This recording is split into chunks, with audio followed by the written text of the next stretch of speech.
నమస్కారం. సో నేను పాఠశాలకు వెళ్ళినప్పుడు ముఖ్యంగా నన్ను అడుగుతున్నటువంటి ప్రధానంగా నేను బాగా చదువుతున్నాను కానీ చదివి గుర్తుండట్లేదు, దీనికి ఏమైనా చిట్కా ఉందా అని అడుగుతున్నాను.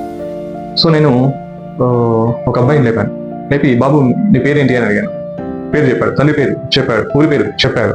సరే మీ యొక్క నీకు ఇష్టమైన సినిమా అని అడిగాను. సినిమా పేరు చెప్పాడు. ఓకే, ఆ సినిమాలో ఒక పాట చెప్పు అని చెప్పేసి అన్నాను. సినిమాలో పాట కూడా చెప్పాడు. సరే నువ్వు పాడగలవా అని చెప్పేసి అన్నాను. ఏ సార్ నేను పాడగలను అన్నాడు. ఆ సినిమాలో పాట పాడాడు. అది రాజు వెడ్స్ రాంబాయి సినిమాలో పాట అంట. రాజా మీది లేదు కానీ రాణిలాగా చూసుకుంటా అని చెప్పేసి భార్య పల్లవి మొత్తం పాడాడు.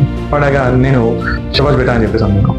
ఏంటి సార్ మీరు మెమొరీ గురించి అడుగుతుంటే పాటలు పాడిపిస్తున్నాను నాతోనే అన్నాడు. ఎస్ బాబు, నీ లోపల చూడు అద్భుతమైనటువంటి జ్ఞాపక శక్తి నీకు ఉన్నది, కానీ నువ్వు నీ జ్ఞాపక శక్తితోటి నీ యొక్క బ్రెయిన్ దేనికోసం వాడుతున్నావు అంటే సినిమాలు గుర్తుంచుకోవడానికి, పాటలు గుర్తుంచుకోవడానికి, ఇంకా అనవసరమైన విషయాలు గుర్తుంచుకోవడానికి వాడుతున్నావు. కానీ నువ్వు ఎప్పుడైతే నీ యొక్క చదువును బాగా డెడికేట్ అయ్యి అంటే మనసుతో చదువుతావో అప్పుడు నువ్వు ఖచ్చితంగా గుర్తుంచుకుంటావు అని చెప్పాను.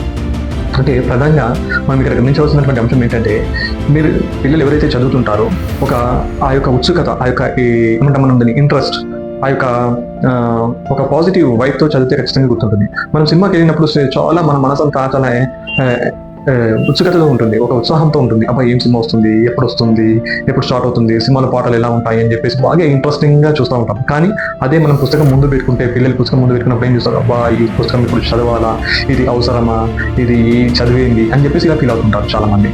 సో ఇలా ఫీల్ అయినంత రోజులు మీకు చదువు రాదు.